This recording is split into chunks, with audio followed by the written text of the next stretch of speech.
হঠাৎ কমলার চিৎকার শুনে ঘুম ভেঙে গেল।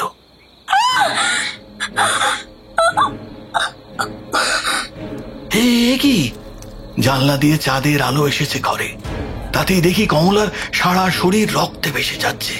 সে খুব চিৎকার করছে, কাঁদছে, কিন্তু কিন্তু তাকে ছাড়ছে না সেই পুতুলটা। কিন্তু পুতুল তো নয়, ও বাবা, এ তো একটা কি কি কি কি বলবো আমি জানি না, একটা কচি বাচ্চা।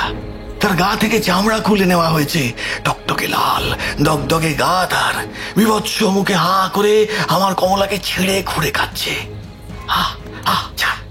ছাড় বলছি, ছাড় ওকে বলে বলে আমি পুতুলটাকে না ছুঁড়ে ফেলে দিতে গেলাম, কিন্তু কিন্তু পারলাম না। উল্টে পুতুলটাই যেন আমায় এক ঝটকায় ফেলে দিল ঘাট থেকে। আমি আমি আর উঠতেই পারছি না। চোখের সামনে কমলাকে।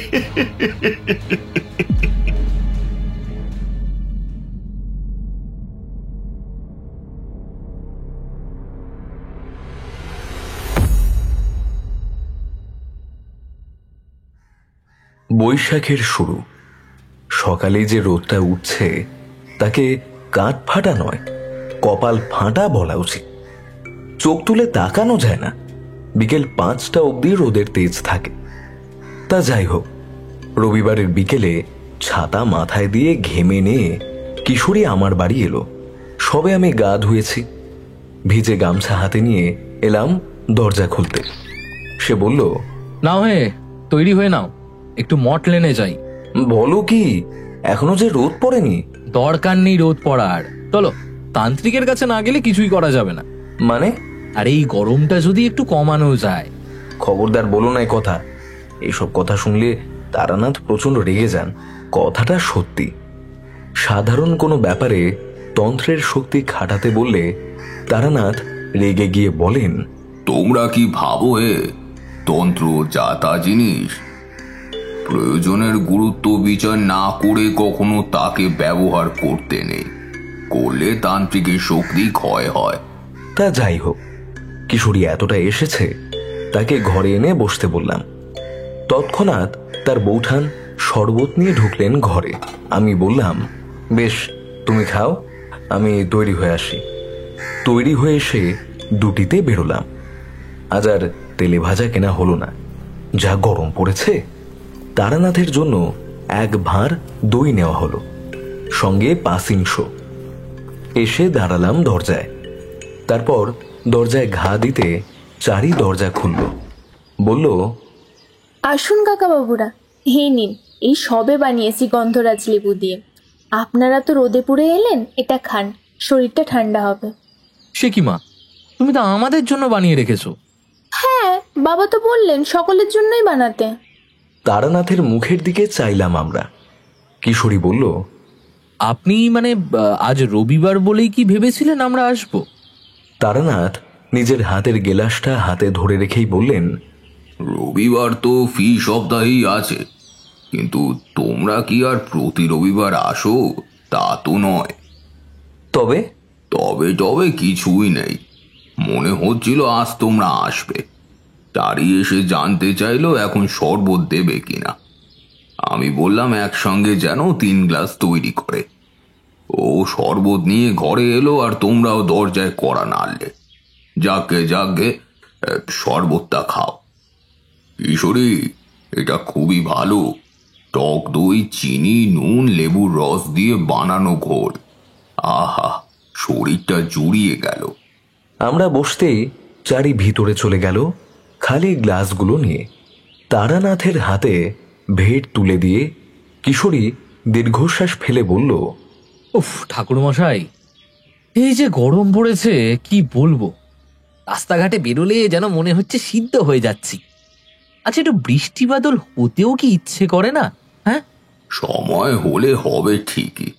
তোমরা এইটুকুতেই এমন করছো, অথচ একটা গোটা গ্রাম, বুঝলে, মাটি ফেটে চৌচির, খাল বিল নদী নালা সবকিছু একেবারে তলানিতে ঠেকেছে। তার চেয়েও আশ্চর্যের ঘটনা, আশেপাশের গ্রামে বর্ষা এসে পড়েছে। আষাঢ় মাস, বর্ষার সময়, অথচ মন্ডলা গ্রামের আকাশে না আছে মেঘ, না আছে বৃষ্টি। আর গরম মনে হয় যেন একটা বৈশাখ আর একটা জ্যৈষ্ঠ একসঙ্গে মিলে তাপ বাড়াচ্ছে। এবার ছোট করে একটা নিঃশ্বাস আমিও ফেললাম।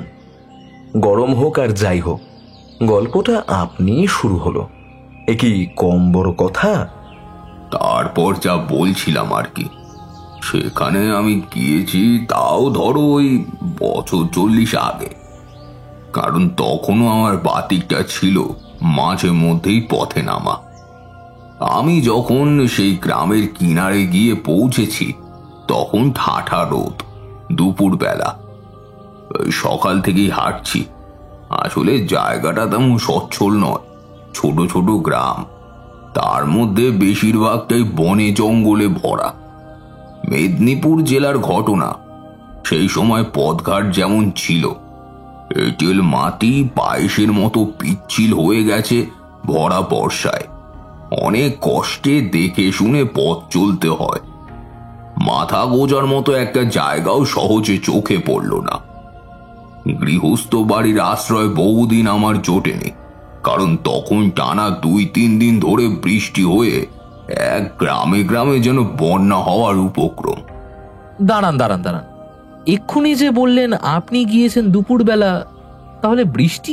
তারানাথ পাসিং শো এখনো ধরিয়ে বললেন, হ্যাঁ, রোদ, তখন দুপুর। বৃষ্টি হচ্ছিল আবার রোদও ছিল, কি আশ্চর্য! একই সঙ্গে, মানে একটা জায়গায়।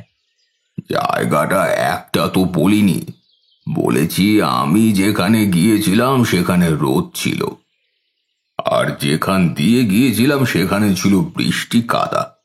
বড় বড় কয়েকটা ধোয়ার কুণ্ডলি ত্যাগ করে তারানাথ বললেন, আমি মোটামুটি সব কষ্টই সহ্য করতে পারি। সেই আমি পর্যন্ত আঁতকে উঠেছিলাম এই গ্রামের চৌকাঠে গিয়ে। মনে হচ্ছে যেন আগুনে পুড়ে যাচ্ছি, ঝলসে যাচ্ছে গায়ের চামড়া। তখন চোখ তুলে তাকানো যায় না, কিন্তু কি একটা কারণে আমি পিছু না হেঁটে সামনের দিকে এগোচ্ছি।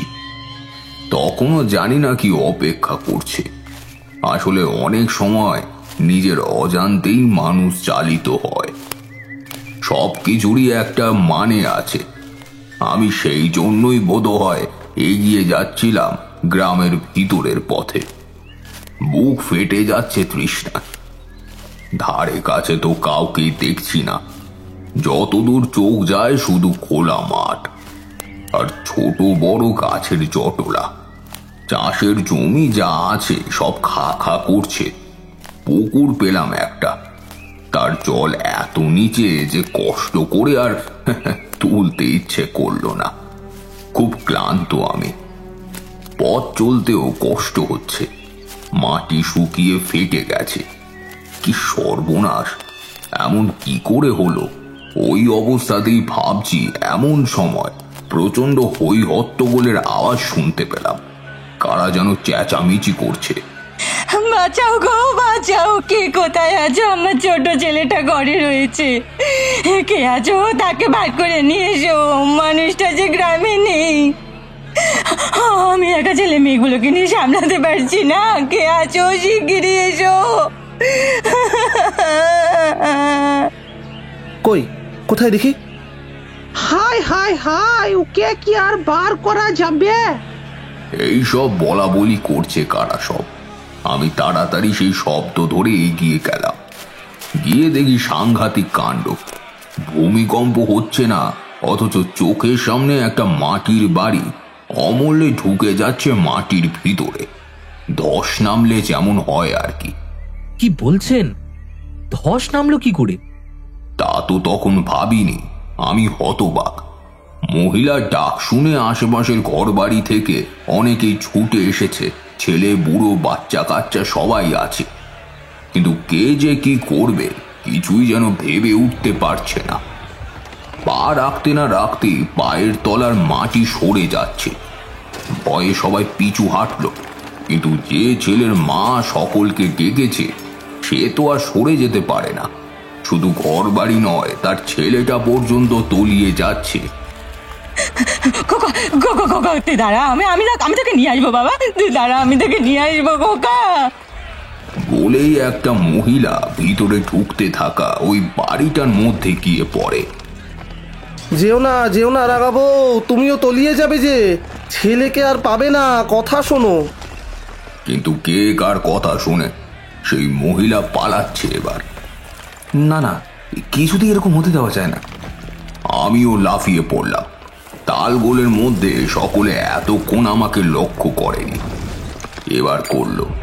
আমি মাটিতে পা রেখে চমকে উঠলাম।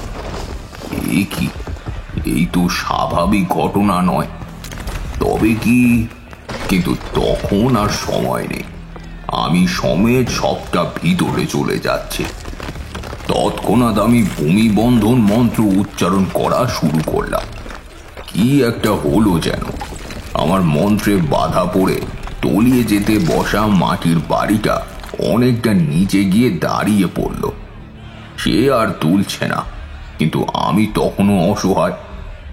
এইভাবে থাকলে তো হবে না, আমাদের তো উপরে উঠতে হবে। একটা বড় গর্তের মধ্যে এখন আমরা সকলে। সেই বাচ্চা ছেলেটা নিশ্চয়ই ভেতরে, তাকেও তো ভিতর থেকে বাইরে আনতে হবে। কিন্তু আমি কেবল ভূমিবন্ধন মন্ত্রই জানি। আমি তো আর এই বাড়িটা এখন আগের জায়গায় নিয়ে যেতে পারবো না। তাহলে কি হবে? ঠিক এই সময় মধুসুন্দরী দেবী আমার অন্তরে কথা বললেন। তুমি এই মহিলাকে নিয়ে উপরে উঠে যাও। সে কি দেবী, ওর ছেলে তো, সে তো ভেতরে, তাকে না নিয়ে? আমার কথা শোনো। বলেই দেবী বিলীন হলেন। আমি সেই মহিলাকে তখন ডাকলাম। পাগলিনীর মতো সে হা হুতাশ করছে, বুক চাপড়ে কাঁদছে। আমি পারলাম না, আমি ভগবান তুমি আমাকে কেন নিলে না?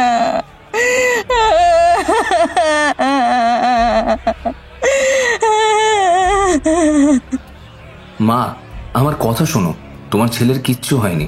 চলো মা, আমরা উপরে উঠে যাই। তুমি কে বাবা? সরল গ্রাম্য বধূ। এখন তার লজ্জা পাওয়ার সময় নেই, তাই মাথার ঘুমটাটা খসে পড়েছে। সে বলল, আমার ছেলেটা মরে গেল বাবা।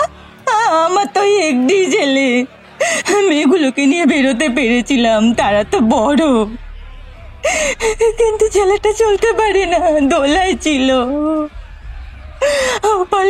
পারলাম না, আমি পারলাম না। আমার কথা শোনো, কিচ্ছু হবে না তোমার ছেলে, বিশ্বাস করো আমাকে। চলো, আমরা উপরে চলে যাই। অনেক কষ্টে তাকে বুঝিয়ে আমরা গর্তের বাইরে এলাম, একটা বড় গাছের শিকড় ধরে। গাছের শিকড়টা মাটির তলায় ছিল। এখন মাটি সরে যাওয়ায় সেটাই আমাদের একমাত্র অবলম্বন হলো।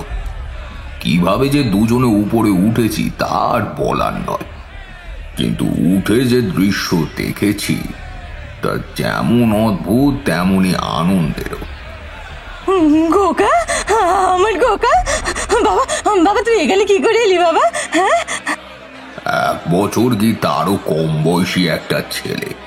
বাচ্চাটা সেই যে গাছটা তার গোড়ায় বসে আছে, আর তাকে 2 দিক থেকে ঘিরে রেখেছে দুটো সোনার আভায় মোড়া হাত।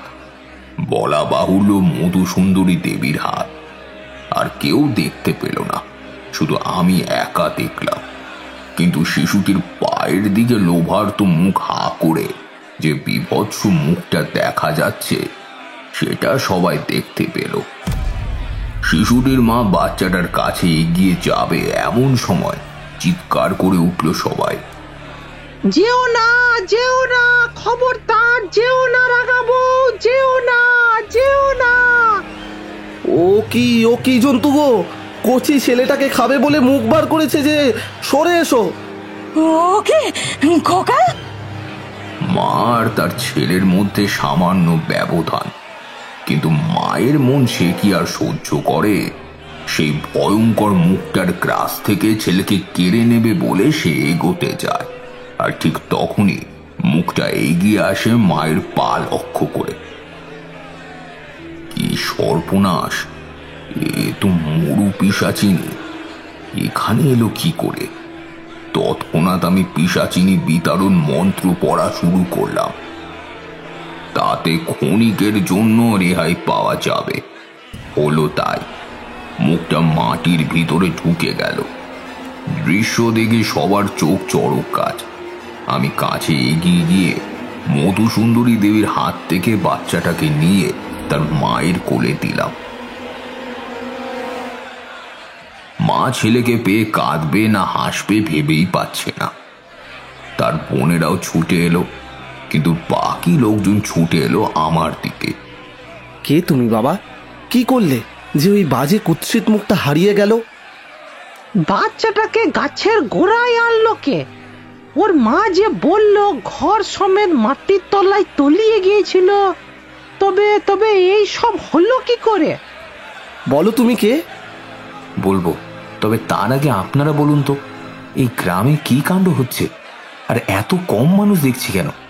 গ্রামটা তো বেশ বড়ই মনে হচ্ছে, তবে এত বড় একটা কাণ্ড হলো, সকলে ছুটে এলো না বাঁচাতে? এ কেমন কথা? কে আসবে বাবা? যতজন আছি সকলেই তো এসেছি, দেখলেই তো কি হচ্ছিল। আমরা কি কিছু করতে পারি? আর নকুলটা ঘরে নেই, সে গেছে নিশ্চয়ই অন্য কোনো গ্রাম কি শহরে, বউ ছেলে নিয়ে থাকার মতো একটা ঠাঁই খুঁজতে। আমাদের ঘরেও পুরুষ মানুষেরা তেমন নেই, তাই আমরা এসেছি। কিন্তু তুমি না থাকলে কিচ্ছু করা যেত না। মানে গ্রামের সব পুরুষ মানুষ কোথায় গেছে? নকুল কে? এই তো আমার স্বামীর নাম বাবা। তোমার স্বামী তোমাদের নিয়ে ওঠার জন্য একটা অন্য ঠাঁই খুঁজতে গেছে? আগে সে তো অনেকেই গেছে, অনেকেই তো বাড়িঘর ফেলে রেখে পরিবার নিয়ে পালিয়ে গেছে, কিন্তু সবার তো আর সেই সামর্থ্য নেই। আগে থেকে দেখে শুনে না নিলে কোথায় নিয়ে গিয়ে তুলবে আমাদের? তাই আমাদের ঘরের মানুষগুলো অন্য কোথাও ঘর খুঁজতে গেছে। আমার ভারী অবাক লাগলো। বললাম, আর আপনাদের এখানকার ঘর বাড়ি সেই সবের কি হবে? কি আর হবে, সব ঢুকে যাবে মাটির ভিতর। মানে? আমি নিজের অজান্তেই বলে ফেললাম কথাটা। সেটা শুনে একটি বৃদ্ধ ব্যক্তি বললেন, আমাদের গ্রামে নিশ্চয়ই কারোর কুনজর পড়েছে। আমাদের এই গ্রাম আজ 7 দিন হলো মরতে বসেছে। ঠিক এই রকম ভরা দুপুর বেলা একটার পর একটা বাড়ি ধসে তলিয়ে যাচ্ছে মাটির ভিতরে। আর শুধু বাড়ি নয়, কোনো না কোনো একজন মানুষ থাকে বাড়িটার ভেতরে। সবাই পালাতে পারে না, একজন না একজন ঠিক আটকা পড়ে যায়। মনে হয় পাতালে যেন একটা রাক্ষস আছে, সেই করছে এইসব। জ্যান্ত মানুষগুলোকে টেনে নিয়ে এসে চিবিয়ে চিবিয়ে খায়। কথাটা হয়তো না জেনেই বলছিলেন বৃদ্ধ, কিন্তু বড়ই সত্যি কথা বলছিলেন তিনি। সে কি কথা? পাতালে রাক্ষস? না, ঠিক রাক্ষস নয়, তবে ওই রকমই একটি জীব। তখন ওই গ্রামের মাটির তলায় ছিল। আমি সেই গ্রাস হতে বসা বাড়িটার মাটিতে পা রেখেই চমকে উঠেছিলাম। বললাম না, আমি বুঝতে পেরেছিলাম এক অপশক্তির বাসা বেঁধেছে এখানে। কিন্তু ক্রমশ তার যা পরিচয় পেলাম, তাতে আমি খুব অবাক হলাম। কারণ এই অপশক্তির আস্তানা তো এখানে নয়, সে অনেক দূরে থাকে। তাহলে বাংলাদেশ এমন অচপাড়া গায়ে তার থাবা পড়ছে কি করে? কেউ কি তবে তাকে এনেছে? না আনলে তো আর তার আসার কথা নয়। মরুভূমির অভিশাপ রূপিণী মরু পিশাচিনী। এরা থাকে মরুভূমির গর্ভে, গরম বালির তলায়। আর গ্রামের অত উত্তাপের কারণ কি, তাও এতক্ষণে বুঝতে পেরেছি। শুধু বুঝতে পেরেছি তাই নয়, ওই মরু পিশাচিনী এলো কি করে? মাথার উপর সূর্যদেবের এত তাপ ছড়াচ্ছেন যে সেখানে আর দাঁড়িয়ে থাকা যায় না। সকলে চোখ মুখ প্রায় লাল হয়ে গেছে, বিশেষত বাচ্চাগুলো বড় কষ্ট পাচ্ছে। আমরাও সেই অবস্থায় পুড়ে যাচ্ছি। বললাম, আচ্ছা, এখানে কি কোনো গাছপালা নেই একটু বসে থাকার মতো? একটু ছাওয়া হলে খুব ভালো হতো, বড্ড গরম এখানে। আপনাদের সঙ্গে একটু কথা আছে। হ্যাঁ নিশ্চয়ই, আসুন না বাবা, আসুন। চলুন ঠাকুর, কাছেই একটা আম বাগান আছে, সেখানে গিয়েই বসি। অল্প হেঁটে যেতেই ঘন আম বাগান দেখা গেল, তার নিচে অল্প ছায়া। মাটিতেই বসলাম সকলে। সেই শিশুটি এত ভয় পেয়েছে যে মায়ের বুকের ভেতর সেই যে মুখ লুকিয়েছে, সে আর বাইরে বেরোচ্ছে না।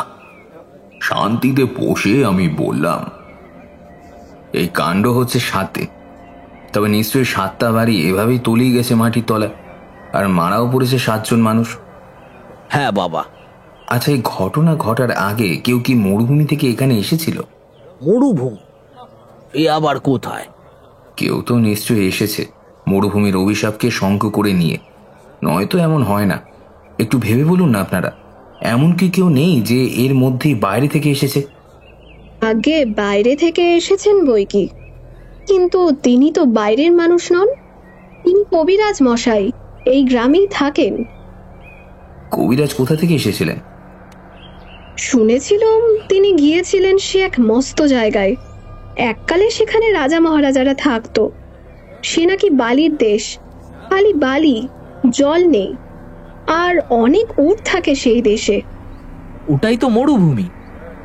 গ্রাম্য বউ, তার জ্ঞান যতটা সে ততটাই কথা বলল। হ্যাঁ মা, সেই জায়গাটাকেই মরুভূমি বলে। কিন্তু তোমাদের কবিরাজ মরুভূমিতে কেন গিয়েছিলেন? আর এখন তিনি কোথায়? তিনিও কি অন্য কোথাও ঘর খুঁজতে গিয়েছেন? তা তো আমরা জানি না বাবা। কবিরাজ মশাই আজ 5-6 দিন হলো গ্রামে নেই, তার ঘর বন্ধ। তার বউ কোথায় তাও আমরা জানি না। বটে, তার ঘরে আক্রমণ হয়নি? না, তার ঘর ঠিকই আছে, তবে দোতলায় তালা দেওয়া। ধা করে আমার মাথায় অনেক কিছু খেলে গেল। মনে মনে ভাবলাম, মরুভূমি থেকে এসেছে কবিরাজ, গ্রামে একের পর এক বাড়ি মাটির ভেতরে ঢুকে যাচ্ছে, অথচ তার ঘরের উপর কোনো বিপদ আসেনি। সে আর তার বউ সকলের চোখের আড়ালে। না না, মোটেও এটা ভালো কথা নয়। আমি উঠে দাঁড়িয়ে বললাম, আমাকে একবার কবিরাজ মশাইয়ের ঘরে নিয়ে যেতে পারো, বড় দরকার। হ্যাঁ পারি, কাছেই তো সেই ঘর, চলুন না। 2-1 আমায় কবিরাজের ঘরের দিকে নিয়ে যাচ্ছে। আমি ভাবছি সেখানে গিয়ে আমি কি দেখব, আর আমার সঙ্গে যারা যাচ্ছে যদি তেমন কিছু তারা দেখে, তাদের আমি কি বলে শান্ত করব। এখন সবচেয়ে বড় কথা হলো যে জান্তব জীবটা মাটির তলায় আছে, একের পর এক থাবা বসাচ্ছে, তাকে নিকেশ করব কি করে। এইসব ভাবতে ভাবতে একটা মাঠ কোঠা, মানে মাটির তৈরি 2 তলা বাড়ির সামনে এসে দাঁড়ালাম আমরা। একজন বললেন, এই কবিরাজের ঘর। সত্যি দরজায় তালা দেওয়া। আমি বললাম, তালাটা ভেঙে ভেতরে ঢুকতে হবে, তালা ভাঙতে হবে। কিন্তু কবিরাজ এসে যদি আমাদের বকাবকি করে? সে পরে দেখা যাবে, বকাবকি শোনা তো তারও পাওনা হয়ে পড়ে। ভিতরে চলো সব। বলেই আমি পাশে পড়ে থাকা একটা পাথরের টুকরো তুলে তালার উপর মারতে থাকলাম। ইচ্ছে করলেই আমি মন্ত্র বলে তালা খুলতে পারতাম, কিন্তু এতগুলো বিপদগ্রস্ত লোকের সামনে অযথা ভেলকি দেখাতে চাইনি। তাই তালা ভেঙেই দরজা খুলে সকলে ভিতরে ঢুকলাম। কেউ কোথাও নেই। তারপর দাওয়ায় উঠলাম। দাওয়ায় উঠে একখানা বদ্ধ দরজা পেলাম, তাতে তালা দেওয়া নেই, শুধু বন্ধ। দরজাটা খুলে গেল একটু ঠেলা দিতে, সঙ্গে সঙ্গে আঁতকে উঠল সবাই। ও বাবা, এ কি কাণ্ড! এ তো কবিরাজ মশাইয়ের গিন্নি। হায় হায়! চুপ চুপ চুপ, শান্ত হ, শান্ত হো তোমরা। আপনি ওই ঘরে যাচ্ছেন? আপনার কি ভয় ডর কিছু নেই? ঘরের ভিতরে যাচ্ছি বলে একজন বলল। আমি বললাম, ভয় করলে তোমাদের আমি বাঁচাবো কি করে? এখনো তো কয়েকটা ঘর আছে, সেগুলো তো চলে যাবে মাটির তলায়। আমি গিয়ে দাঁড়ালাম নরকঙ্কালটার সামনে। তার মানে? মানে ঘরের ভিতর একটা খাট, আর সেই খাটে পড়ে আছে একটা আস্ত নরকঙ্কাল। শুধু কঙ্কালের গলায়, হাতে, কানে সোনার গয়না আছে বলে কয়েকজন তাকে কবিরাজ গিন্নি বলে চিনতে পারলেন। আমি এই আশঙ্কাই করছিলাম, জীবন্ত মানুষ এই ঘরে নেই বলে এই ঘরটা মাটিতে ঢুকে যায়নি। কিন্তু প্রতীকটা কোথায়? সেটা না পেলে তো আমি কিছুই করতে পারবো না। হিসেব বলছে প্রতীক থাকার কথা এই ঘরেই। তবে খোলা দরজা দিয়ে রোদের আলো আসছিল, দেখতে পাচ্ছিলাম সবকিছুই। গ্রামের মোটামুটি অবস্থাপন্ন ঘর হলে যেমন হয় আর কি। খাট, আলমারি আর দেওয়াল ঘড়ি সবই আছে, একটা কাঠের আলনাও আছে, তাতে কয়েকটা শাড়ি গোছানো। কিন্তু আমি যা খুঁজছি তা তো নেই। এমন সময়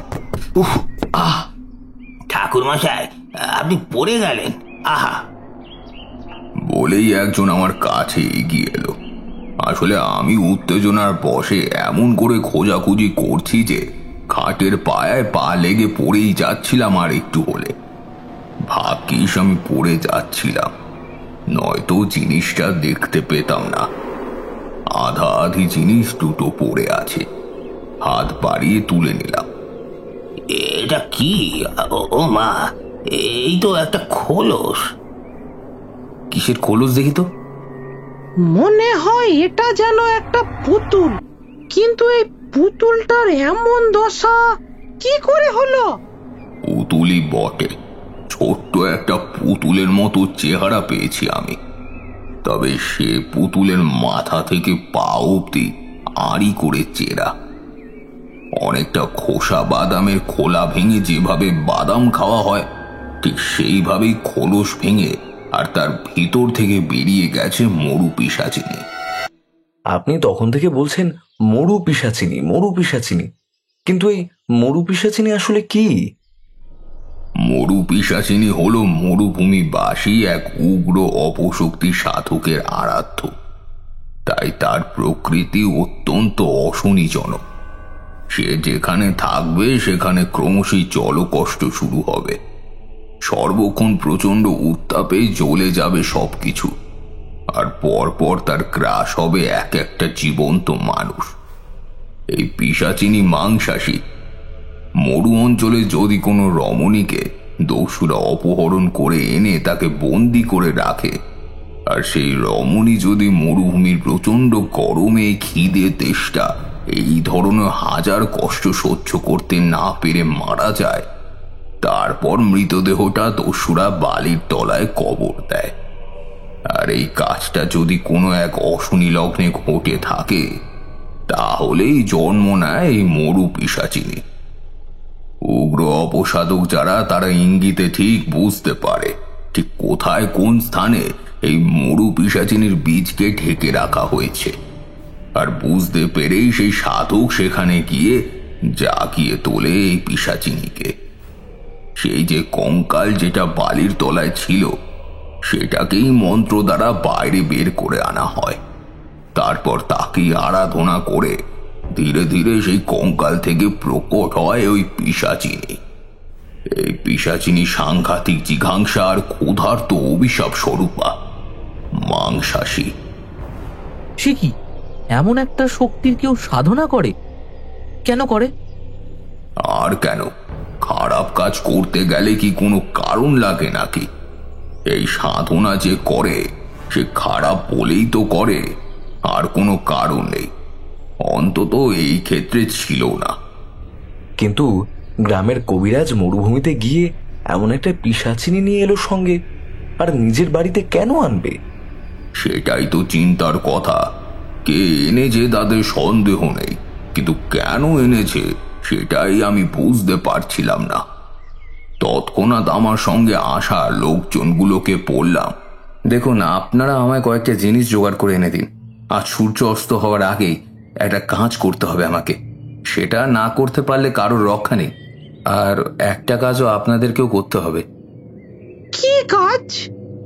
কবিরাজ মশাই যেখানেই থাকুক তাকে ধরে নিয়ে আসতে হবে। সে কি কথা? না না, রামাধীন কবিরাজ কোথায় আছে তা আমরা কেউই জানি না যে। নিশ্চয়ই অনেক দূরে চলে গেছে। তার স্বভাবই এমন, এ দেশ ও দেশ করা। তাছাড়া তার মনে তো দুঃখ কম ছিল নে।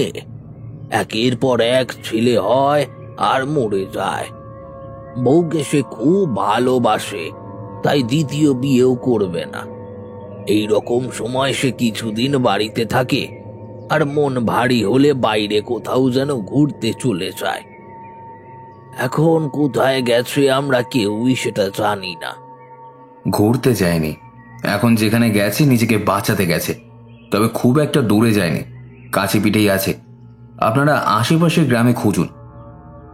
দূরে যায়নি আপনি বললেন কি করে? দেখো, চোরের মন বোচকার দিকে তাকিয়ে থাকে। কবিরাজ নিশ্চয়ই ভুলবশত এই মরু পিশাচিনীকে এখানে এনেছে, কিন্তু অন্যায়ের পর যে কি ঘটনা ঘটেছে তা নিজের চোখেই সে দেখেছে। তার বউকে মরতে দেখেছে, আর তারপর সেই সাংঘাতিক জিনিসটা ধ্বংস করার চেষ্টাও করেছে, কিন্তু পারেনি।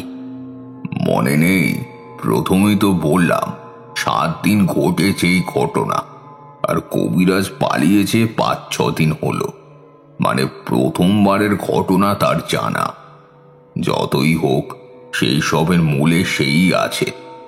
সে কি শেষ পর্যন্ত এই কাণ্ডটা না দেখে দূরে থাকতে পারে? শুধু পাছে ধরা পড়ে যায় কারোর কাছে, সেই ভয়ে একটু আড়ালে আছে। আচ্ছা, বুঝলাম। তারপর কি হলো? তারপরই তো হলো আসল কাজ। কবিরাজ না এলে আমি তো আহ্বান মন্ত্রের বিপরীতে বিতারণী মন্ত্র পাঠ করতেই পারবো না। আরে কবিরাজ তো তাকে এনেছে এখানে, সে নিজে বিদায় করতে না চাইলে আমার মন্ত্র কাজ করবে না। তাই কবিরাজকে খুঁজে পাওয়া খুব দরকার। আচ্ছা, আমরা দেখি, চেষ্টা করি এই গ্রামের আশেপাশে যদি কোথাও পাই তাকে। পেতেই হবে, যত তাড়াতাড়ি সম্ভব তাকে ধরে আনো। মনে রেখো, সন্ধে হওয়ার আগেই যা করার কিন্তু করতে হবে, না হলে আবার কাল দুপুরে কোপ পড়বে কারোর বাড়িতে। হ্যাঁ হ্যাঁ, আমরা যাচ্ছি, এক্ষুনি যাচ্ছি। বলেই দুজন চলে গেল। বাকিদের মধ্যে একজন আমায় বলল, আপনার আর কি কি লাগবে? এই গ্রামের অবশিষ্ট যে কটা বাড়িতে লোক আছে, সেই প্রত্যেকটা বাড়ি থেকে নেওয়া 1 মুঠো চাল আর 5টি তুলসী পাতা, আর 2টো জিনিস আমার দরকার। কিন্তু সেটা কি এখন পাওয়া যাবে? গ্রামের খালবিলের যে অবস্থা। আগে আপনি বলেন না কি চাই। জানি না কেন, আমার নাম পর্যন্ত না জেনেও গ্রামবাসীরা আমার প্রত্যেকটা কথা শুনবে বলে রাজি। হয়তো তারা বুঝেছে বিপদে তো পড়েই আছে, একটা চেষ্টা করেই দেখা যাক, কি আর বেশি খারাপ হবে। আমার একটা কই মাছ লাগবে। এখন বর্ষাকাল, আশেপাশের অনেক খাল বিলের কই মাছ পাবো। গ্রামের বাইরে গিয়ে নিয়ে আসবো। না না, এই গ্রামের ভিতরকার কোনো একটা জলাশয় থেকে নেওয়া কই মাছই আমার চাই, সঙ্গে 2টো মানকচুর পাতা। সে আনছি, কিন্তু আপনি কি এখানেই বসে থাকবেন? হ্যাঁ, এখান থেকে আর কোথায় যাব? তোমরা সকলে সবকিছু নিয়ে এসো, কবিরাজ মশাই আসুন, তারপর।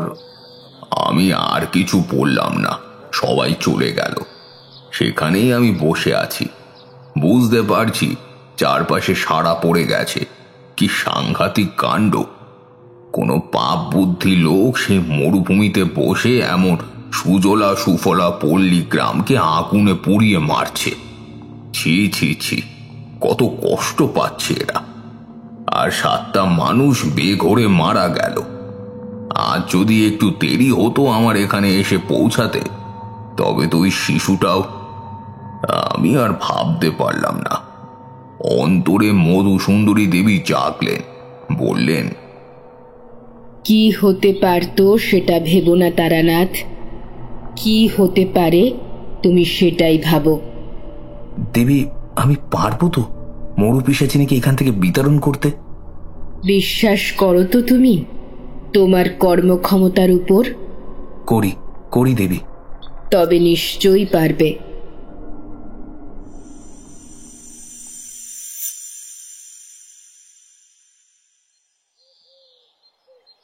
আমি আমি আমি আমি আমি যাব না, আমায় আমায় আমায় ছেড়ে দাও, আমায় ছেড়ে দাও। না না, ছাড়লে চলবে না, ঠাকুর মশাই বলেছেন আপনাকে চাই। কথাবার্তা শুনে বাইরে এসে দেখি একটু আগেই চলে যাওয়া কয়েকজন মিলে একটা ৩০ বছরের ভদ্রলোককে টানাটানি করে নিয়ে আসছে আমার দিকে। যুবকটির বেশভূষা মলিন, চোখের তলায় কালি, সারা শরীরে ঘাম আর মুখটা ছোট হয়ে গেছে, বোধহয় অনুতাপে, সঙ্গে একটা ভয় তার চোখে মুখে। এই যে, এই হলো কবিরাজ মশাই, আপনি ঠিকই বলেছিলেন ঠাকুর বাবা। পাশের গ্রামে যেতেই দেখি একটা বড় চণ্ডী মণ্ডপে কে যেন বসে আছে। কেমন সন্দেহ হতে কাছে গিয়েই চিনতে পারি, তারপর ধরে নিয়ে এসেছি। কিছুতেই আসবে না, খালি বলে ছেড়ে দাও ছেড়ে দাও। না, ছাড়ার কোনো উপায় নেই। কবিরাজ মশাই, আপনি তো জানেন এখানে কি ঘটছে, আর একজন সজ্জন মানুষ হয়ে আপনি পালিয়ে গেলেন কি করে? এটা তো লজ্জার কথা। আমায় আমায় ক্ষমা করুন, আমি কিছু করতে পারবো না।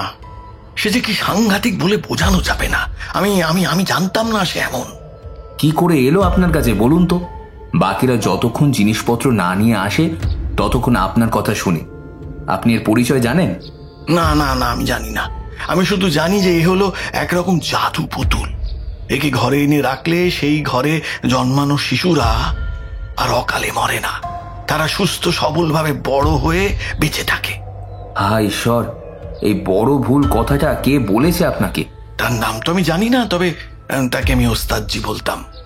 রাজস্থানে বেড়াতে গিয়েছিলাম, প্রচন্ড তাপের একটা জায়গায় তখন আছি। এত গরম আমাদের তো অভ্যেস নেই, তাই তাই আমি অসুস্থ হয়ে পড়েছিলাম। গরম বালির উপর মাথা ঘুরে পড়ে গেছি, মরেই যেতাম হয়তো যদি সে না আমায় বাঁচাতো। যখন জ্ঞান ফিরে পেলাম তখন দেখি আমি শুয়ে আছি, আর আমার ওপর ঝুঁকে পড়ে আমায় একজন দেখছে। তার মাথায় পাগড়ি, সারা গায়ে কালো আলখাল্লা, মুখ দেখা যায় না, শুধু চোখ দুটো দেখা যায়। উফ, সে কি চোখ, যেন পাথরের। খুব ভয়, খুব ভয়। আমি বললাম, এ কি আপনি আপনি কে? আমি আমি কোথায়? সে হিন্দি বাংলা মিশিয়ে কেমন ভাঙা গলায় কথা বলল। তুমি আমার দেরাই আছো, কই তকলিফ হচ্ছে কি এখনো? আগে আগে না না, কিন্তু আমি আমি এখানে কি করে এলাম? তুমি বেহুশ হয়ে গির পড়েছিলে, আমি এখানে তোমাকে এনেছি, নয়তো তুমি মরে যেতে। মরে যেতাম? ভালোই তো হতো। কমলাকে ঘরে রেখে এসেছি, তার চোখে জল আর দেখতে পারি না। একের পর এক কোলের ছেলেকে মাটি চাপা দিয়ে আসি। এর থেকে মরে যাওয়া হয়তো ভালো। জীবন আর সন্তানের মুখ থেকে বাবা ডাক শুনতে পাবো না। আমি বুঝতে পেরেছি। সে যেন খুব খুশি হলো আমার এইসব কথা শুনে। আমায় বলল, তুমি বসো, তোমার একটা জিনিস দেব। বলেই সে আমার একটা জিনিস দিল। আমি তখন উঠে বসেছি। ওমা, এ তো একটা পুতুল। হ্যাঁ, ইয়ে পুতলি হ্যাঁ, লেকিন জাতা পুতুল নয়, এ হলো জাদু পুতুল। এর অনেক শক্তি আছে। তোমার ঘরে নিয়ে গিয়ে রাখো, দেখবে আর ঘরে কোনো বাচ্চার ইন্তেকাল হবে না। আমি তখন বড্ড ভেঙে পড়েছি। এমন একটা কথা শুনে যেন হাতে ছাঁট পেলাম। বললাম, আপনি আপনি সত্যি বলছেন? আচ্ছা আচ্ছা, আপনার নাম কি? আর এমন একটা জায়গায় আপনি কোথায় থাকেন, কেন থাকেন? সে একটু হাসলো, বলল, ওসব জেনে তোমার কোই ফায়দা নেই। আমায় ওস্তাদজি বলো, আমি একটু জাদু জানি এই আর কি। তোমায় এই পুতুলটা দিচ্ছি, এটা তুমি নিয়ে যাও, দেখবে তারপর কি হয়। সেই পুতুলটা দিল আমায়। পুতুলটা হাতে ধরেই আমার সারা শরীর কেঁপে উঠল। পুতুলটা যেন নড়ল, কিন্তু ওস্তাদজিকে আমি আর কিছু বলতে পারিনি। পুতুলটা সঙ্গে নিয়ে তার পরদিনই রওনা দিলাম সেখান থেকে। এখানে এসে কমলাকে বললাম সব। সে তো কেঁদেই ফেলল। বলল, নিশ্চয়ই তিনি ভগবানের দূত। দাও দাও, পুতুলটা আমায় দাও, এই বিছানায় তাকে রাখি। বলে সেই পুতুলটাকে খুব আদর করলো, তারপর বিছানায় তার পাশে শুইয়ে রাখলো। সেদিন রাত হলো, আমরা ঘুমিয়ে পড়েছি। অনেক দিন ঘোরাঘুরি করে বাড়ি ফিরে আমি বড় ক্লান্ত হয়ে ঘুমোচ্ছি। হঠাৎ কমলা চিৎকার শুনে ঘুম ভেঙে গেল।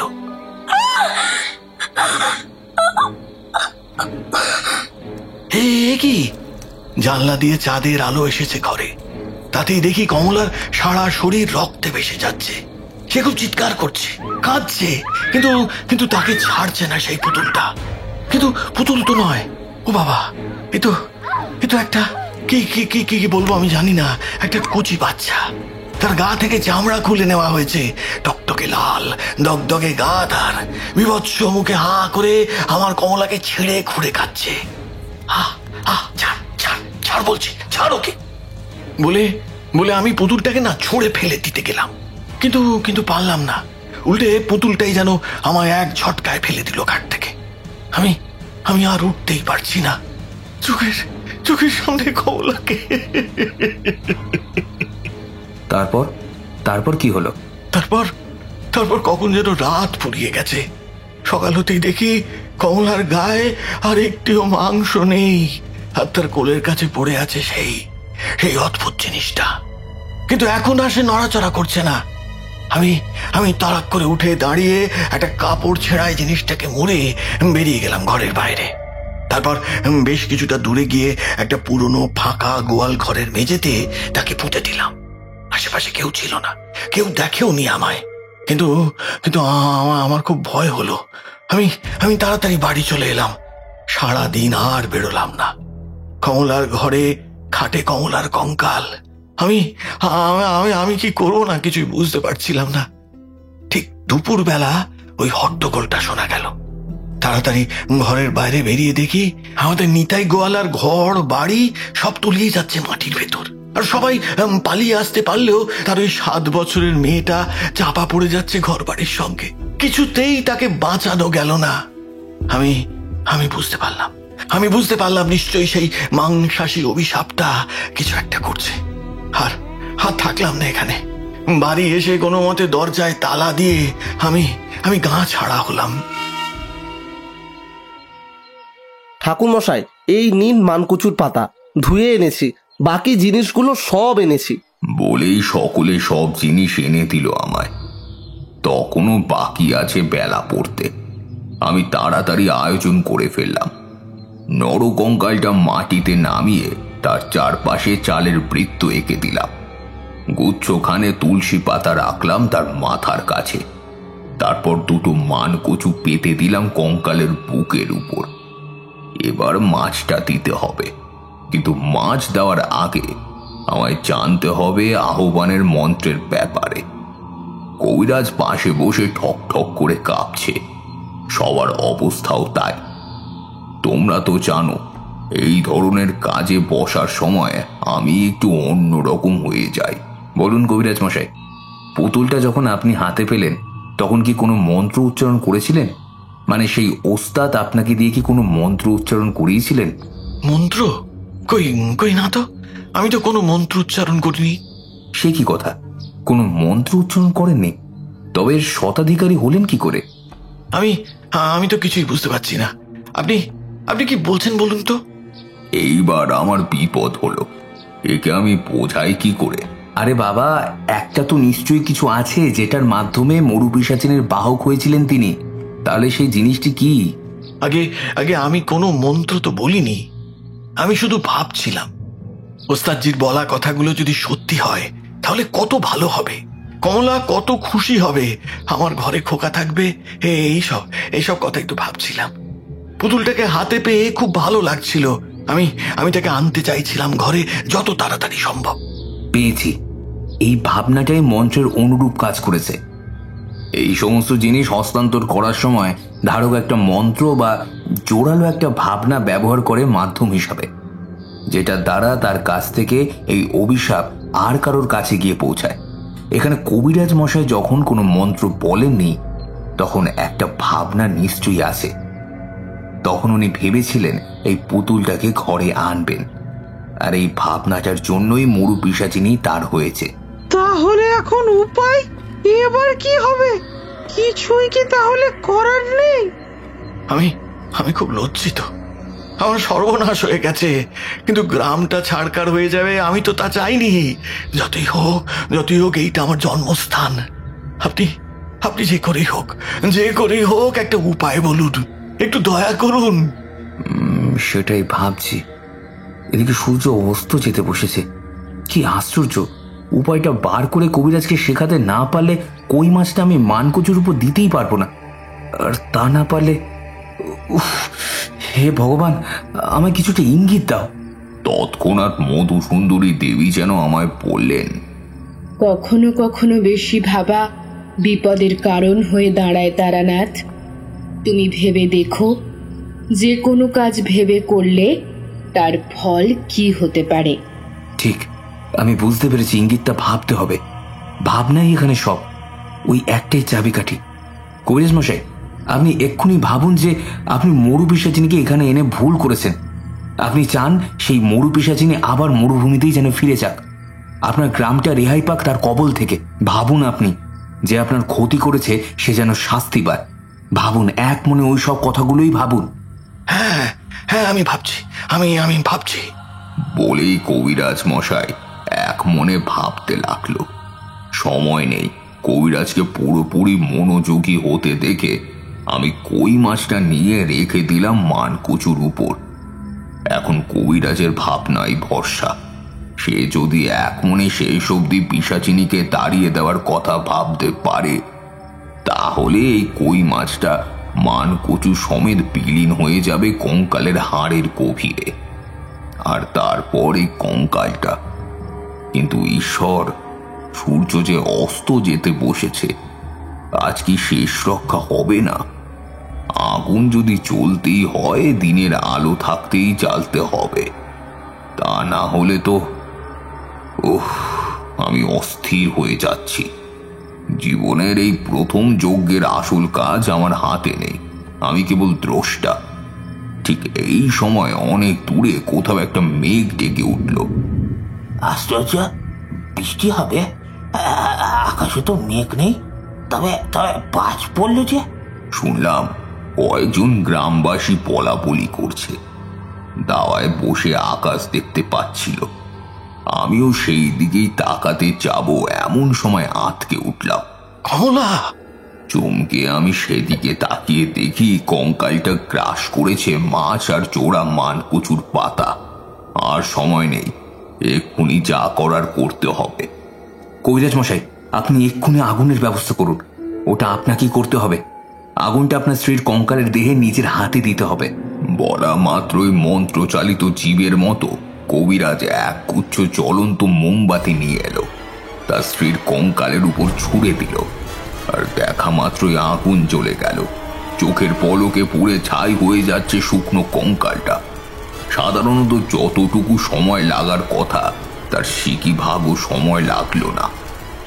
আগুন আগুন বলে কয়েকজন অস্থির হলেও শেষমেশ সবটাই সুস্থভাবে মিটল। আগুন কিন্তু কেবল কঙ্কালটাকেই পোড়ালো। একটু গঙ্গার জল লাগবে।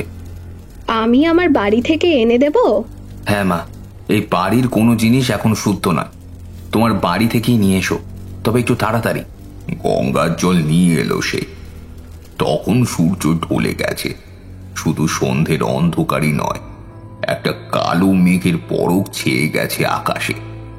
স্বাভাবিক বর্ষার ঋতু এবার এখানে পালন হবে। আমি গঙ্গা জলের পাত্র নিয়ে গোটা গ্রাম ঘুরে শুদ্ধ করলাম। সবটুকু কাজ শেষ হতে প্রবল জোরে গর্জন দিয়ে মেঘ ডেকে উঠল। তারপর নেমে এলো মুষলধারে বৃষ্টি। এত বৃষ্টি যে চোখের পলক ফেলে রাখা যায় না। মনে হয় যেন কয়েক ফোঁটা গঙ্গা জলের অপেক্ষা করছিল। এখন পথ খালি হতে মুষলধারে নেমেছে।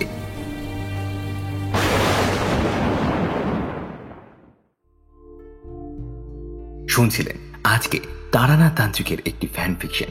তিনি তার কলমে তারানাথ তান্ত্রিক ও মন্ডলা গ্রামের মাংসাশী। গল্প পাঠে অর্থাৎ তারানাথের চরিত্রে ছিলাম আমি দিব্যেন্দু দাস। পোস্টারে ছিল আকাশ পিক্সেলেট এবং সমগ্র পরিবেশনায় আমাদের টিম বঙ্গকথা। কেমন লাগলো আজকের এই গল্পটি জানাবেন আমাদের ইউটিউব কমেন্ট সেকশনে। আর আপনারা কি চ্যানেলে নতুন, তাহলে প্লিজ চ্যানেলটি সাবস্ক্রাইব করে দিন এবং বেল আইকনটা ক্লিক করতে ভুলবেন না, যাতে নতুন নতুন গল্প আসলেই আপনারা তা শুনতে পারেন। দেখা হচ্ছে অন্য কোনো গল্পে। ততক্ষণের জন্য ভালো থাকুন, সুস্থ থাকুন আর সঙ্গে রাখুন আপনাদের এই ইউটিউব চ্যানেল বঙ্গকথাকে।